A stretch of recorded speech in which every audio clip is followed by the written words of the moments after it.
Allahın lütfü və inayəti, mübarək cümə gününün huzuru və bərəkəti hər birinizin üzərinizə olsun. Əziz qardaşlar, inşallah bugünkü xütbəmizdə cənnətin açarı olan yardımlaşma haqqında danışacağıq. Uca Rəbbimiz Quran-ı Kərimdə buyurur ki, وَتَعَاوَنُوا عَلَى الْبِرِّ وَالتَّقْوَى Yardımlaşmada, yəni insanları yaxşılığa dəvət edib, pislikdən çəkindirməkdə bir-birinizlə yarışın. Bu ayət-i kəriməyə müqabil Həzrət Peyğəmbər sallallahu aleyhi və səlləm də müsəlmanlara belə bir müraciəti vardır. Buyurur ki, ey müsəlmanlar, mömin qardaşlarınız yaxşı da olsa, pis də olsa, yəni mömin də olsa, zalım da olsa, hər zaman deyir, onlara yaxşılıq etməyə çalışın.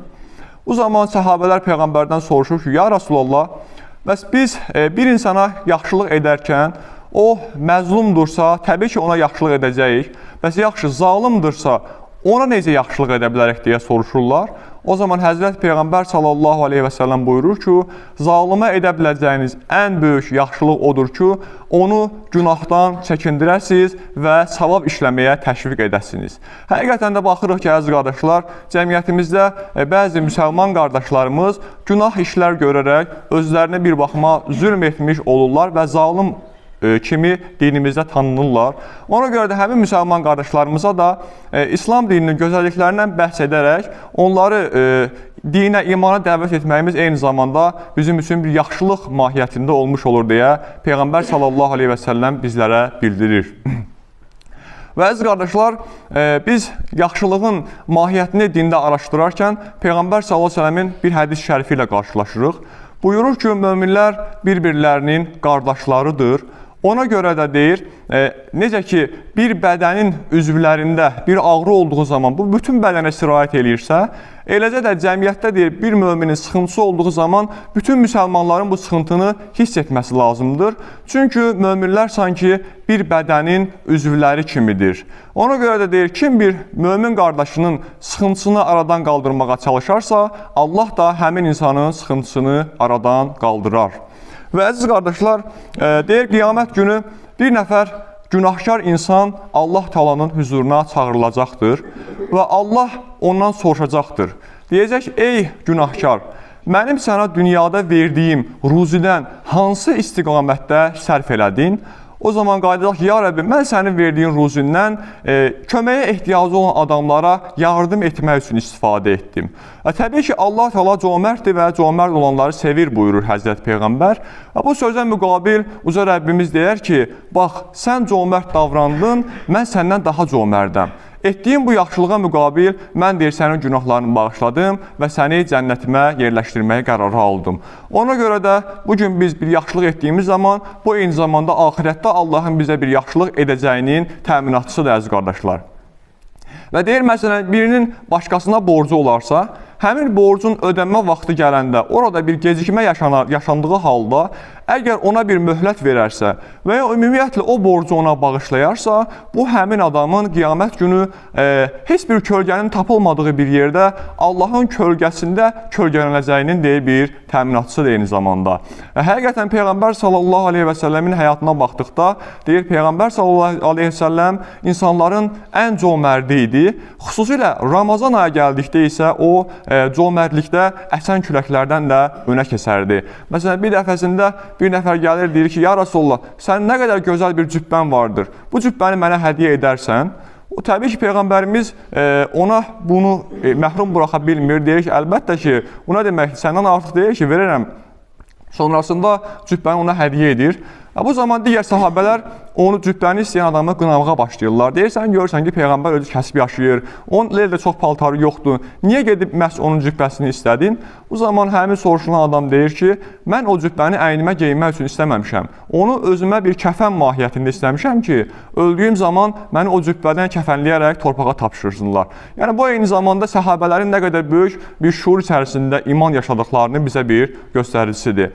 Peyğəmbər sallallahu aleyhi ve sellem məsələn bir dəfəsində bir bədəvi ərəb gəlir ki, ya Rasulullah, mənim köməyə ehtiyacın vardır və deyirlər sən peyğəmbərsən, insanlara hər zaman yardım göstərirsən. Mənə də bir köməkliyə deyir. Peyğəmbər sallallahu əleyhi və səlləm deyir ki, həmin adama mənim 2 dağın arasında bir qoyun sürüm var. Get o qoyun sürüsünü verdim sənə, qazancını ondan təmin elə. O zaman həmin bədəvi ədəb çox təəccüblənir. Deyir ki, nə oldu birdən-birə bu boyda hədiyyəni mənə verdirən şey nədir ona? Soruşduqda iman cavabını alır. Yəni Peyğəmbər sallallahu əleyhi və səlləm o qədər Allaha imanla bağlı idi ki, yəni verdiyi mükafatın qarşılığını axirətdə görəcəyindən o qədər əmin idi ki, heç düşünmədən bir qoyun sürüsünü belə həmin adama hədiyyə etməyi bacarırdı. Ona görə də məsələn Peyğəmbər sallallahu əleyhi və səlləm dövründə yaşayan əşarilər var idi ki, onların yardımlaşmasını çox bəyənirdi. Deyir, o dövrdə bir qrup topluluq var idi ki, onların zənginləri və kasıbları qazandıqları hər şeyi ortalığa qoyardılar və ortalıqdan hasil olan mal dövləti isə hər kəsə bərabər şəkildə paylayardılar. Ona görə Peyğəmbər sallallahu əleyhi və səlləm onları çox bəyənirdi. Məsələn, onun həyatına baxdığımız zaman deyir, döyüş əsnasında ən irəliyə atılardı və irəlidə fağır insanları qoruyardı və səfər əsnasında isə ən geridə gedərək yolçuluq əsnasında əziyyət çəkən, geridə qalan insanlara da yardım etməyi özünə bir borc bilərdi. Bir dəfə deyir ki, Həzrəti Abbasın yanına birisi gəlir, bir dilənçi, deyir ki, mənə bir köməklik göstər və Abdullah ibn Abbas radiyallahu anh ona bir paltar geydirir. Paltarı geydirdikdən sonra Peyğəmbərimizin bu hədis şərifini rəvayət edir.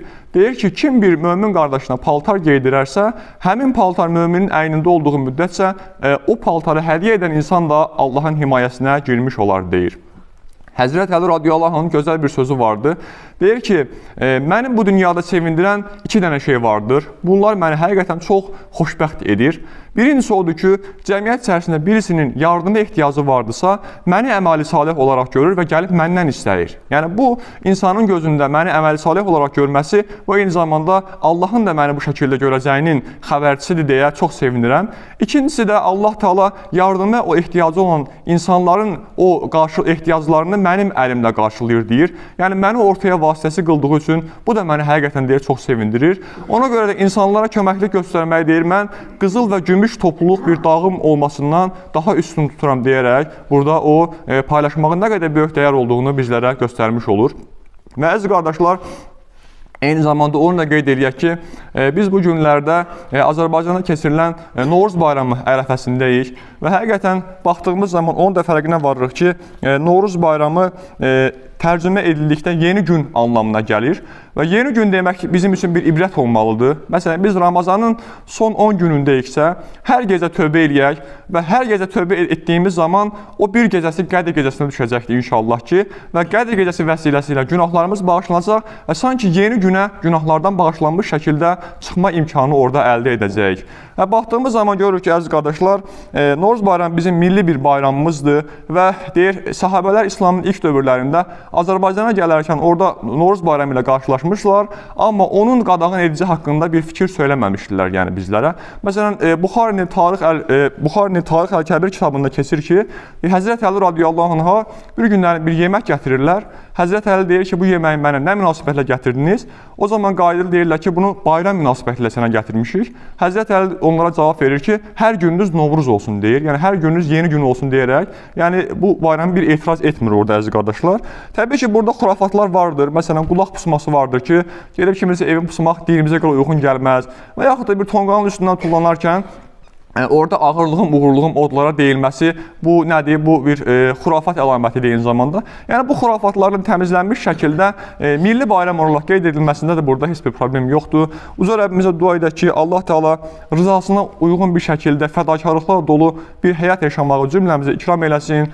Allah Teala Ramazan ayının son 10 gününü layiqincə dəyərləndirməyi də bizlərə nəsib eləsin.